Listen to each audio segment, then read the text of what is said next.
Hello everyone, how are you doing? This is MD Tech here with another quick tutorial. In today's tutorial, I'm going to show you guys how to go about installing and setting up the Canon PIXMA MG2922 printer software on your Windows, Mac OS, or Linux device. So this should hopefully be a pretty straightforward process here, guys. And without further ado, let's go ahead and jump right into it. So all you have to do is open up a web browser, and into Google search, you want to look for Canon PIXMA MG2922 support. Go ahead and search for that. Best match should say Canon support for PIXMA MG2922. Go ahead and open that up. And then you just want to scroll down underneath downloads and select software and drivers. And then select the correct operating system and version number. And then scroll down again. And you want to select the item in here. It'll just actually expand load more. I just want to make sure we're selecting the correct item in here. We want to locate the item that says print driver and scan utility.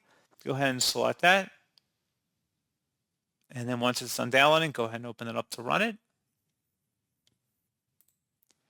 And if you receive a user account control prompt, it should be a verified publisher, Canon Inc. Select yes.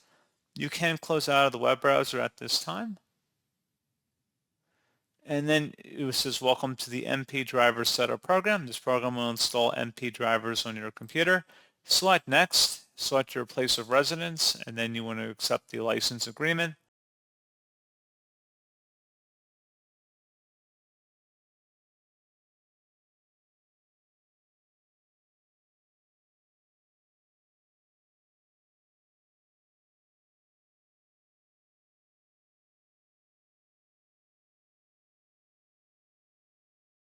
And then you can select either wireless LAN connection or connection via USB, and then you would want to select next.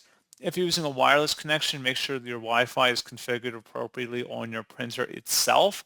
So you may have to go onto the printer settings or screen, like on the printer itself. Like there's usually like a little screen you can modify settings for.